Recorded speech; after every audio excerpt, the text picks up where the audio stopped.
ಮುಖ್ಯಮಂತ್ರಿ ಡಿಕೆ ಶಿವಕುಮಾರ್ ನೇತೃತ್ವದ ಸರ್ಕಾರದಲ್ಲಿ ಮೊದಲ ಹಂತದ ಸಚಿವ ಸಂಪುಟ ರಚನೆ ಹಾಗೂ ಖಾತೆ ಹಂಚಿಕೆ ವಿಚಾರದ ಚರ್ಚೆಗಳು, ಗಲಾಟೆ, ಗದ್ದಲ ಇನ್ನು ತಣ್ಣಗಾಗ್ತಾ ಇಲ್ಲ. ಇದೀಗ ಎರಡನೇ ಹಂತದ ಸಚಿವ ಸಂಪುಟ ವಿಸ್ತರಣೆಯ ಕಸರತ್ತು ಜೋರಾಗಿದೆ. ರಾಜ್ಯ ಸಚಿವ ಸಂಪುಟದಲ್ಲಿ ಇನ್ನೂ 20 ಸ್ಥಾನಗಳ ಖಾಲಿ ಇದ್ದು ಅವುಗಳನ್ನು ಭರ್ತಿ ಮಾಡುವ ನಿಟ್ಟಿನಲ್ಲಿ ಕಾಂಗ್ರೆಸ್ ಹೈಕಮಾಂಡ್, ಮುಖ್ಯಮಂತ್ರಿ ಡಿಕೆ ಶಿವಕುಮಾರ್ ಹಾಗೂ ಪಕ್ಷದ ಹಿರಿಯ ನಾಯಕರು ಚರ್ಚೆ ಆರಂಭಿಸಿದ್ದಾರೆ. ಮೊದಲ ಹಂತದ ಸಚಿವ ಸಂಪುಟ ರಚನೆಯಲ್ಲಿ ಹಿರಿತನ, ಜಾತಿ ಸಮೀಕರಣ, ಪ್ರಾದೇಶಿಕ ಪ್ರಾತಿನಿಧ್ಯತ್ವ ಹಾಗೂ ಸಂಘಟನಾ ಕೊಡುಗೆಗಳಿಗೆ ಆದ್ಯತೆ ಕೊಡಲಾಗಿತ್ತು. ಈ ಹಂತದಲ್ಲಿ ಸಿದ್ದರಾಮಯ್ಯ ಬಣ ಹಾಗೂ ಹೈಕಮಾಂಡ್ ಬೆಂಬಲಿತ ನಾಯಕರಿಗೆ ಹೆಚ್ಚಿನ ಅವಕಾಶ ದೊರೆತಿದೆ ಎಂಬ ಮಾತುಗಳು ಕಾಂಗ್ರೆಸ್ ವಲಯದಲ್ಲಿ ಕೇಳಿಬಂದಿದ್ವು. ಇದೀಗ ಎರಡನೇ ಹಂತದ ಸಂಪುಟ ವಿಸ್ತರಣೆಯಲ್ಲಿ ಡಿಕೆ ಶಿವಕುಮಾರ್ ಬಣದ ನಾಯಕರಿಗೆ ಹೆಚ್ಚಿನ ಪ್ರಾತಿನಿಧ್ಯ ಸಿಗಲಿದೆಯೇ ಎಂಬ ಕುತೂಹಲ ರಾಜಕೀಯ ವಲಯದಲ್ಲಿ ಹೆಚ್ಚಾಗಿದೆ. ಎರಡನೇ ಹಂತದ ಸಚಿವ ಸಂಪುಟದಲ್ಲಿ ಸ್ಥಾನ ಪಡೆಯಲು ಹಲವು ನಾಯಕರು ಈಗಾಗಲೇ ಲಾಬಿ ಆರಂಭಿಸಿದ್ದಾರೆ. 20 ಸಚಿವ ಸ್ಥಾನಗಳಿಗೆ 40ಕ್ಕೂ ಹೆಚ್ಚು ಶಾಸಕರು ಆಕಾಂಕ್ಷಿಗಳಾಗಿದ್ದು, ಹೈಕಮಾಂಡ್ ನಾಯಕರು ಮುಖ್ಯಮಂತ್ರಿ ಡಿಕೆ ಶಿವಕುಮಾರ್ ಹಾಗೂ ಪಕ್ಷದ ಪ್ರಮುಖ ನಾಯಕರನ್ನ ಭೇಟಿ ಮಾಡಿ ತಮ್ಮ ಪರವಾಗಿ ಮನವಿ ಕೂಡ ಕೊಡ್ತಾ ಇದ್ದಾರೆ. ಈ ನಡುವೆ ಮಾಜಿ ಉಪಮುಖ್ಯಮಂತ್ರಿ ಲಕ್ಷ್ಮಣ್ ಸವದಿ ಹಾಗೂ ಶಾಸಕಿ ಲಕ್ಷ್ಮೀ ಹೆಬ್ಬಾಳ್ಕರ್ ಹೆಸರುಗಳು ಪ್ರಮುಖವಾಗಿ ಕೇಳಿಬರುತ್ತಿವೆ. ಕಿತ್ತೂರು ಕರ್ನಾಟಕ ಭಾಗದಲ್ಲಿ ತಮ್ಮದೇ ರಾಜಕೀಯ ಪ್ರಭಾವ ಹೊಂದಿರತಕ್ಕಂಥ ಲಕ್ಷ್ಮಣ್ ಸವದಿ ಸಚಿವ ಸ್ಥಾನಕ್ಕಾಗಿ ಪ್ರಯತ್ನ ನಡೆಸಿದ್ದಾರೆ. ಮುಖ್ಯಮಂತ್ರಿ ಆಪ್ತ ವಲಯದಲ್ಲಿ ಗುರುತಿಸಿಕೊಂಡಿರತಕ್ಕಂಥ ಲಕ್ಷ್ಮೀ ಹೆಬ್ಬಾಳ್ಕರ್ ಕೂಡ ಹೈಕಮಾಂಡ್ ಮಟ್ಟದಲ್ಲಿ ಲಾಬಿ ನಡೆಸಿದ್ರೆ, ಇನ್ನೊಂದೆಡೆ ಜಮೀರ್ ಅಹಮದ್ ಖಾನ್ ಅವರ ಸಚಿವ ಸಂಪುಟ ಸೇರ್ಪಡೆ ಕುರಿತ ಚರ್ಚೆಯೂ ಜೋರಾಗಿದೆ. ರಾಜ್ಯಾದ್ಯಂತ ಅವರ ಬೆಂಬಲಿಗರು ಸಚಿವ ಸ್ಥಾನಕ್ಕಾಗಿ ಒತ್ತಾಯಿಸಿದ್ದು, ಈ ವಿಚಾರದಲ್ಲಿ ಹೈಕಮಾಂಡ್ ಅಂತಿಮ ತೀರ್ಮಾನ ಕೈಗೊಳ್ಳಲಿದೆ ಅಂತ ಹೇಳಲಾಗ್ತಾ ಇದೆ. ಜಮೀರ್ ಅವರಿಗೆ ಸಚಿವ ಸ್ಥಾನ ಸಿಗುತ್ತದೆಯೇ ಅಥವಾ ಇಲ್ಲವೇ ಎಂಬುದು ಎರಡನೇ ಹಂತದ ಸಂಪುಟ ವಿಸ್ತರಣೆಯ ಪ್ರಮುಖ ಕುತೂಹಲಗಳಲ್ಲಿ ಒಂದಾಗಿದೆ. ಮೊದಲ ಹಂತದಲ್ಲಿ ಸಿದ್ದರಾಮಯ್ಯ ಬಣ ಮೇಲುಗೈ ಸಾಧಿಸಿದೆ ಎಂಬ ಅಭಿಪ್ರಾಯ ವ್ಯಕ್ತವಾಗ್ತಿದ್ರೆ, ಎರಡನೇ ಹಂತದಲ್ಲಿ ಡಿಕೆ ಶಿವಕುಮಾರ್ ಬಣಕ್ಕೆ ಹೆಚ್ಚಿನ ಅವಕಾಶ ಸಿಗಬಹುದು ಅನ್ನೋ ನಿರೀಕ್ಷೆ. ಯಾಕೆಂದ್ರೆ ಯುಟಿ ಖಾದರ್ ಅವರು ಮತ್ತೆ ಯತೀಂದ್ರ ಬಿಟ್ರೆ ಇನ್ನೆಲ್ಲ ಅಳಬ್ರೆ, ಹೊಸದೇನಿಲ್ಲ ಅಲ್ಲಿ. D K Shivakumar first time MLA ಒಂದು 28ನೇ 27ನೇ ವಯಸ್ಸಿಗೆ ಮಂತ್ರಿ ಆಗ್ಬಿಟ್ರು ಬಂಗಾರಪ್ಪ ಕಾಲದಲ್ಲಿ, ಬಂಗಾರಪ್ಪ ಮುಖ್ಯಮಂತ್ರಿ ಆಗಿದ್ದಾಗ. ಈ ಬಾರಿ ಹೊಸಬ್ರಿಗೆ ಅವಕಾಶ ಕೊಡ್ತಾರೆ ಅನ್ನೋ ಚರ್ಚೆಗಳನ್ನ ಹುಟ್ಟಾಕಿದ್ದ ಡಿಕೆ ಶಿವಕುಮಾರ್, ಗಣಿಗ ರವಿಕುಮಾರ್, ನಯನಾ ಮೋಟಮ್ಮ, ಪ್ರದೀಪ್ ಈಶ್ವರ್, ನಾರಾ ಭರತ್ ರೆಡ್ಡಿ, ಹಿಂಗ್ಯಾರೋ ಹೊಸಬ್ರಿಗೆ ಯಾರಿಗೂ ಆಗತ್ತೆ ಅನ್ನೋ ಚರ್ಚೆಗಳಿತ್ತು. ಆದ್ರೆ ಇವೆಲ್ಲವನ್ನು ನೋಡ್ತಾ ಇದ್ದೆ ಈಗಲೇ ಅಗ್ಗಜಿಗ್ಗಾಟ, ಖಾತೆ ಬಗ್ಗೆನೇ ಖ್ಯಾತೆಗಳಿರೋ ಟೈಮಲ್ಲಿ ಇನ್ನು ಸಚಿವ ಸಂಪುಟದಲ್ಲಿ ಸ್ಥಾನ ಸಿಕ್ಕಲಾರೆ ಸುಮ್ನಿರ್ತಾರ? ಯಾರು ಸುಮ್ನಿರ್ತಾರೋ ಬಿಡ್ತಾರೋ. ಜಮೀರ್ ಅಹಮದ್ ಖಾನ್ ಅಂತೂ ಹಳೆ ಟೀಮಲ್ಲಿ ಸುಮ್ನಿರೋದಿಲ್ಲ. ಪ್ರಭಾವಿ ಮಂತ್ರಿಗಳು ಸಂತೋಷ್ ಲಾಡು, ಚಲುವರಾಯಸ್ವಾಮಿ ಅವರು, ಮಹಾದೇವಪ್ಪನವರು, ಇವ್ರಿಗೆ ಅವಕಾಶ ಆಗ್ಲಿಲ್ಲ. ಬಟ್ ಅವ್ರು ಏನ್ ಮಾಡ್ತಾರೆ, ವಾಟ್ ನೆಕ್ಸ್ಟ್? ಇವೆಲ್ಲವೂ ಕೂಡ ಬಹಳ ಕದನ ಕುತೂಹಲ ಇದೆ. ಹಾಗಾಗಿ ಇದು ಈಸಿ ಅಲ್ಲ. ಏನು ಮುಳ್ಳಿನ ತಂತಿ ಮೇಲೆ ನಡಿಗೆ ಇದ್ದಂಗೆ ಡಿಕೆ ಶಿವಕುಮಾರ್ ಅವ್ರಿಗೆ. ಯಾರೋ ಒಂದಷ್ಟು ಸೋಷಿಯಲ್ ಮೀಡಿಯಾ ಕಾಮೆಂಟ್ ಆಗ್ತಾ ಇತ್ತು, DCM ಆಗಿದ್ದಾಗಲೇ ಡಿಕೆ ಶಿವಕುಮಾರ್ ಹುಲಿ ಆಗಿದ್ರು, CM ಆದಾಗ ಯಾಕೋ ಸಾಫ್ಟ್, ಅವ್ರನ್ನ ಕಂಟ್ರೋಲ್ ಮಾಡಕ್ ಹೋಗ್ತಾರೆ ಸಿದ್ದರಾಮಯ್ಯ ಟೀಮ್ ಕಡೆಯವರು ಅಂತ. ಬಟ್ ಏನೋ ಎತ್ತುವೋ. ಬಟ್ ಡಿಕೆ ಶಿವಕುಮಾರ್ ತುಂಬಾ ತಾಳ್ಮೆಯಿಂದ ಹೆಜ್ಜೆ ಇಟ್ಟು ಹೋಗ್ತಾ ಇದ್ದಾರೆ. ರಾಮಲಿಂಗಾರೆಡ್ಡಿ ಅವ್ರನ್ನ ಸಮಾಧಾನ ಮಾಡೋ ವಿಷಯದಲ್ಲಿ ಯಶಸ್ವಿ ಆದ್ರು. ಬಟ್ ನೆಕ್ಸ್ಟ್ ಜಮೀರು ಇವ್ರುಗಳನ್ನ ಹೆಂಗ್ ಹ್ಯಾಂಡಲ್ ಮಾಡ್ತಾರೆ ಅಂತ ನೋಡ್ಬೇಕಾಗತ್ತೆ. ಬಟ್ ಈ ಮಂಡ್ಯದಲ್ಲಿ ಮಳವಳ್ಳಿ ನರೇಂದ್ರ ಸ್ವಾಮಿ ಅವರು ಹಾಗೆ ಚಲುವರಾಯಸ್ವಾಮಿ ಅವರು ಮತ್ತೆ ರಿಪೀಟ್ ಆಗಕ್ಕೆ ಇದು ಮಾಡ್ತಾರೆ. ಅಂಡ್ ಮೈಸೂರಲ್ಲಿ ಅಂತ ಬಂದಾಗ ಮಹಾದೇವಪ್ಪನವ್ರಿಗೆ ಅವಕಾಶ ಮಿಸ್ ಆಗಿದೆ. ಸೈಕಲ್ಲಿ ದರ್ಶನ್ ಧ್ರುವ ನಾರಾಯಣ್ ಹೆಸರು ಬಹಳ ಚಾಲ್ತಿಲಿದೆ. ತನ್ವೀರ್ ಸೇಠ್ ಮತ್ತೆ ಡಿಮ್ಯಾಂಡು. ಪುಟ್ಟರಂಗ ಶೆಟ್ಟಿ ಅವರು ಚಾಮರಾಜನಗರದಲ್ಲಿ ಅವ್ರು ಕೇಳ್ತಾರೆ. ಹಾಸನದಲ್ಲಿ ಶಿವಲಿಂಗೇಗೌಡರು, ಬೆಂಗಳೂರು ಸೌತ್ ಅಲ್ಲಿ ಬಾಲಕೃಷ್ಣ ಅವರು, ಬೆಂಗಳೂರು ಗ್ರಾಮಾಂತರದಲ್ಲಿ ಶರತ್ ಬಚ್ಚೇಗೌಡರು, ಇನ್ನು ಬ್ಯಾಂಗ್ಳೂರು ನಗರದಲ್ಲಿ ಹ್ಯಾರಿಸ್ ಅವರು, ವಿಜಯನಗರ ಕೃಷ್ಣಪ್ಪನವರು. ಸೊ ಇಲ್ಲೂ ಪಟ್ಟಿ ದೊಡ್ಡದಾಗಿದೆ. ಕೋಲಾರ ಅಂತ ಬಂದಾಗ ಅಲ್ಲಿ SN ನಾರಾಯಣ ಸ್ವಾಮಿ ಅಂಡ್ ಬಾಗೇಪಲ್ಲಿ ಸುಬ್ಬಾರೆಡ್ಡಿ ಚಿಕ್ಕಬಳ್ಳಾಪುರದಲ್ಲಿ, ತುಮಕೂರಲ್ಲಿ ಗುಬ್ಬಿ ಶ್ರೀನಿವಾಸು ಮತ್ತೆ TB ಜಯಚಂದ್ರ ಅವರು.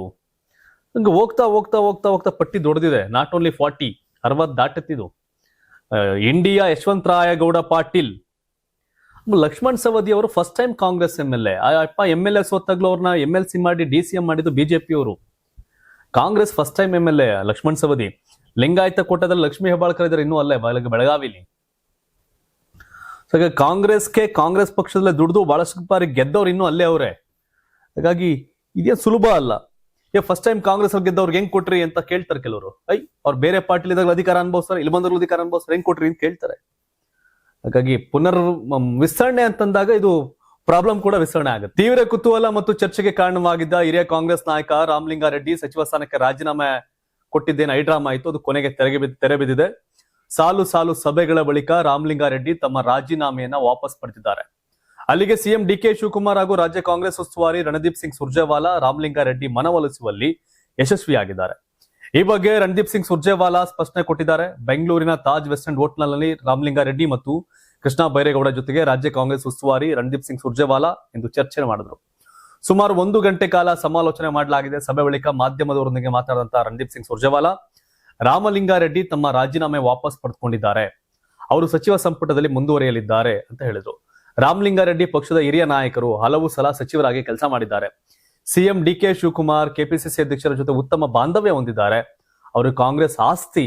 ಅವರು ರಾಜೀನಾಮೆ ನೀಡಿದ ಬಳಿಕ ನಾವು ಮಾತನಾಡಿದ್ದೇವೆ, ಸ್ವಲ್ಪ ತಪ್ಪು ತಿಳುವಳಿಕೆ ಆಗಿತ್ತು, ಇದೀಗ ರಾಜೀನಾಮೆ ವಾಪಸ್ ಪಡೆದಿದ್ದಾರೆ ಅಂತ ಸುರ್ಜೇವಾಲಾ ಸ್ಪಷ್ಟನೆ ಕೊಟ್ಟರು.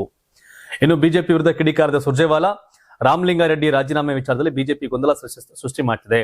ಸಚಿವರಾಗಿ ರಾಮಲಿಂಗಾರೆಡ್ಡಿ ಮುಂದುವರಿಯುತ್ತಿರುವುದು ಆ ವಿಚಾರ ಬಿಜೆಪಿಗೆ ಇದು ಶಾಕ್ ಆಗಿರಬಹುದು. ಬಿಜೆಪಿಯವರು ದೊಡ್ಡ ಬಂಡಾಯ ಆಗಬಹುದು ಅಂತ ಅಂದ್ಕೊಂಡಿದ್ರು. ಅಧಿಕಾರ ಹಂಚಿಕೆಯನ್ನ ಯಾವುದೇ ಅಡೆತಡೆ ಇಲ್ಲದೆ ಮಾಡಲಾಗಿದೆ. ಜನತಾ ನ್ಯಾಯಾಲಯದಲ್ಲಿ ಬಿಜೆಪಿಗರು ಕ್ಲೀನ್ ಬೋಲ್ಡ್ ಆಗಿದ್ದಾರೆ. ಗ್ಯಾರಂಟಿಗಳ ಮೂಲಕ ಕರ್ನಾಟಕದ ಜನರಿಗೆ ಅನುಕೂಲ ಮಾಡಿದ್ದೇವೆ ಅಂತ ಹೇಳಿದ್ರು. ರಣದೀಪ್ ಸಿಂಗ್ ಸುರ್ಜೇವಾಲಾ ಅವರೇ, ರಾಮಲಿಂಗಾರೆಡ್ಡಿ ಪ್ರೆಸ್ ಮೀಟ್ ಮಾಡೋದು ಬಿಜೆಪಿ ರಾಜ್ಯಾಧ್ಯಕ್ಷ ವಿಜಯೇಂದ್ರ ಅಲ್ಲ. ಮಾತು ಕೊಟ್ಟಿದ್ದು ಬಿಜೆಪಿಯವರಲ್ಲ, ಬೆಂಗಳೂರು ಅಭಿವೃದ್ಧಿ ಮಂತ್ರಿ ಮಾಡ್ತೀನಿ ಅಂತ ಕಾಂಗ್ರೆಸ್ ಅವರೇ. ದೆಹಲಿಯಲ್ಲಿ ಅವತ್ತು ಸಿದ್ದರಾಮಯ್ಯನವ್ರು ಕರೆದು ಗಂಟೆಗಟ್ಟಲೆ ಮಾತಾಡಿದಾಗ ಆಚೆ ಬಂದು ಸುರ್ಜೇವಾಲಾ ಅವರು, ವೇಣುಗೋಪಾಲ್ ಅವರು ಮಾತಾಡಿದ್ರು, ನಾವು MLC ಮತ್ತೆ ರಾಜ್ಯಸಭೆಗೆ ಚರ್ಚೆ ಮಾಡ್ತಿದೀವಿ ಅಂತ. ಆದ್ರೆ 2 ದಿನ ಆದ್ಮೇಲೆ ಬೆಂಗಳೂರಿಗೆ ಬಂದು ಬಲಿ ಹಾಕಿದ್ದು ಸಿದ್ದರಾಮಯ್ಯನವ್ರನ್ನ. ನೀವು ಜನಗಳನ್ನ ಯಾಕೆ ಯಾಮಾರಿಸಿರ? ಸುಮ್ನೆ ಗಲಾಟೆ ನಿಮ್ಮನೇಲಿ, ಆರೋಪ ಪಕ್ಕದ ಮನೆಯವ್ರ ಮೇಲೆ. ನೀವು ಸರಿಯಾಗಿ ಮಾಡ್ಕೊಂಡ್ರೆ ಅವ್ರು ಯಾಕೆ ಬರ್ತಾರೆ ಬಿಜೆಪಿ ವಿರುದ್ಧ ಕಡಿಯಲಾಡ್ಸಕ್ಕೆ? ಇನ್ನು ಸಚಿವ ರಾಮಲಿಂಗಾರೆಡ್ಡಿ ಅವರ ರಾಜೀನಾಮೆ ಗೊಂದಲಕ್ಕೆ ತೆರೆ ಬಿದ್ದಿದೆ. ಅಷ್ಟಕ್ಕೂ ಸಂಧಾನದ ಹಿಂದೆ ನಡೆದಿರುವ ಐ ಡ್ರಾಮಾ ಈಗ ರಾಜ್ಯ ರಾಜಕಾರಣದ ತೀವ್ರ ಚರ್ಚೆ ಗ್ರಾಸ ಆಗಿದೆ. ಎಷ್ಟು ದಿನ ಅಂತ ಇದನ್ನ ಸಹಿಸ್ಕೋಬೇಕು ನಾನು, ಆಗಲ್ಲ ಅಂತ ರಾಜೀನಾಮೆ ಕೊಟ್ಟಿದ್ರಪ್ಪ. ಸಿದ್ದರಾಮಯ್ಯ ಹಾಗೂ ಡಿಕೆ ಶಿವಕುಮಾರ್ ಅವರ ನಡೆಸಿದ ಸರಣಿ ಮನವೊಲಿಕೆ ಪ್ರಯತ್ನಗಳಿಗೆ ಕರಗದ ರಾಮಲಿಂಗಾರೆಡ್ಡಿ ಅವರನ್ನ ಶಾಂತಗೊಳಿಸಲು ಕೊನೆಗೂ ಎಐಸಿಸಿ ಉಸ್ತುವಾರಿ ರಣದೀಪ್ ಸಿಂಗ್ ಸುರ್ಜೇವಾಲಾ ಅವರೇ ಅಖಾಡಕ್ಕಿಳಿಬೇಕಾಯಿತು.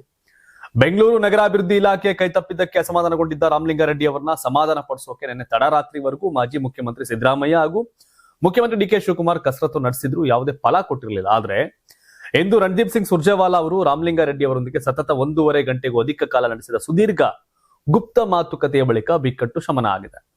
ಹೈಕಮಾಂಡ್ ಸದ್ಯದ ಖಾತೆಯ ಜೊತೆಗೆ ಜಲಸಂಪನ್ಮೂಲ ಅಥವಾ ಸಣ್ಣ ನೀರಾವರಿ ಇಲಾಖೆ ಹೆಚ್ಚುವರಿ ಜವಾಬ್ದಾರಿಯ ಭರವಸೆ ನೀಡಿದ ಎನ್ನಲಾಗಿದೆ. ಆದರೆ ಸುದ್ದಿಗೋಷ್ಠಿಯಲ್ಲಿ ಸುರ್ಜೇವಾಲಾ ಅವರು ಕೇವಲ ರಾಜೀನಾಮೆ ವಾಪಸಾತಿ ಬಗ್ಗೆ ಮಾತ್ರ ತಿಳಿಸಿದ್ದಾರೆ. ಖಾತೆ ಬದಲಾವಣೆಯ ಗೊಂದಲಗಳಿಗೆ ಯಾವುದೇ ಸ್ಪಷ್ಟನೆ ಕೊಟ್ಟಿಲ್ಲ.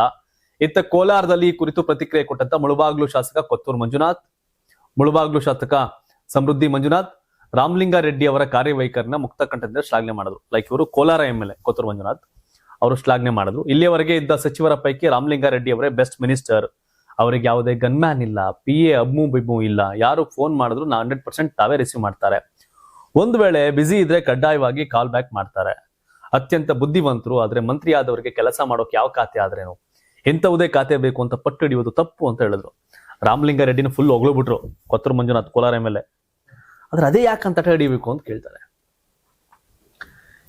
ಕೊತ್ತೂರು ಮಂಜುನಾಥ್ ಅವರು ಮುಳಬಾಗ್ಲು MLA ಆಗಿದ್ರು, ಕೋಲಾರ MLA ಆಗೋರೀಗ.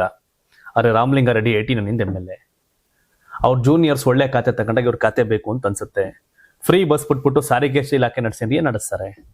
35-40 ಸಾವಿರ ಕೋಟಿ ಅಲ್ಲೇ ಇನ್ನೋರ್ ಮಂತ್ರಿ ಅದನ್ನ ಮಂಜೂರು ಮಾಡ್ಕೊಂಡ್ಮೇಲೆ ಇವ್ರು ಏನ್ ಮಾಡ್ತಾರಲ್ಲಿ? ಮಾನಿಟರ್ ಕಮಿಟಿನ. ಹಾಗಾಗಿ ಅದನ್ನ ಅನುಭವಿಸೋರು ಗೊತ್ತಿರುತ್ತೆ ಏನು ಅಂತ. ಅಂಡ್ ಎರಡನೇದು, ರಾಮಲಿಂಗಾರೆಡ್ಡಿ ರಾಜಕಾರಣದಲ್ಲಿ ಸೀನಿಯರು, ಅವ್ರಿಗೆ ಆದಂತ ಒಂದ್ ಮರ್ಯಾದೆ ಇದೆ, ಒಂದಿದೆ, ರೇಂಜ್ ಇದೆ ಅವ್ರಿಗೆ. ಹಾಗಾಗಿ ಅವ್ರಿಗೆ ಯಾವ್ದು ಬೇಕು ಯಾವ್ದು ಬೇಡ ಅಂತ ಅವ್ರಿಗೆ ಗೊತ್ತಿರುತ್ತೆ. ಬಟ್ 1 ಟೈಮ್ 2 ಟೈಮ್ MLA ಆದವ್ರು ಅವ್ರಿಗೆ ಅಡ್ವೈಸ್ ಮಾಡ್ತಾರೆ, ಅದೇ ದುರಂತ.